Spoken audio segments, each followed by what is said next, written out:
शादी के 3 साल के बाद सासू माँ ने बहू से पूछा, बहू मुझे एक बात तो बताओ, मैं तुझे इतनी खराब और खरी खरी बातें सुनाती हूँ और तू पलट कर जवाब भी नहीं देती और गुस्सा भी नहीं करती, बस हंसती रहती है। बहू को तो जैसे सुनाने को कहानी मिल गई। कहने लगी, अम्मा जी आपको एक बात सुनाती हूँ। मैं जब छोटी थी मुझे हमेशा ऐसा लगता था कि मेरी माँ मेरी सगी माँ नहीं, क्योंकि वो मेरे से घर के सारे काम करवाती थी और कोई काम गलत हो जाता तो मुझे डांट भी पड़ती और कभी कभी मार भी देती थी। लेकिन माँ थी वो मेरी और उनसे डर भी लगता था, तो कभी गुस्सा नहीं किया मैंने उनसे।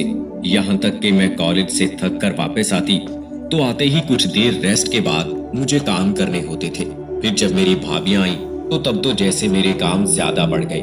होता तो ऐसे है ना कि बहू आई तो सारी जिम्मेदारियां उस पर डाल दी। मेरी अम्मी ने फिर भी मेरे से काम करवाए और कभी भी भाभियों को नहीं डांटा, बल्कि उनके काम भी मुझे कहती थी कि कर दो, खैर है, फिर क्या होता है। उनका एक जुमला हमेशा मुझे याद रहता है। वो कहती थी, खैर है निम्रा, अगले घर जाकर तुझे मुश्किल नहीं होगी। और मैं इस जुमले से चिढ़ गई थी। जब मेरी शादी थी तो 2 दिन पहले मुझे अपने पास बिठाया और बोली, बेटा आज तक समझ में तेरी सास थी, मैंने तुझे प्रैक्टिस करवा दी है, तुझे बता दिया है कि सास कैसी होती है। अब से मैं तेरी माँ हूँ, अब तेरी शादी हो रही है, तो बेटा जब तुम्हारी सास तुम्हें कुछ कहे तो समझना मैं कहती थी, जैसे वैसे ही तेरी माँ तुझे डांट रही है। बस यही बात थी, मुझे आपकी बातें बुरी नहीं लगती, क्योंकि मुझे प्रैक्टिस करवा के भेजा है मेरी अम्मी ने। और अम्मा जी आपने तो कभी इतना डांटा ही नहीं जितना अम्मी डांटती थी। तौबा तौबा।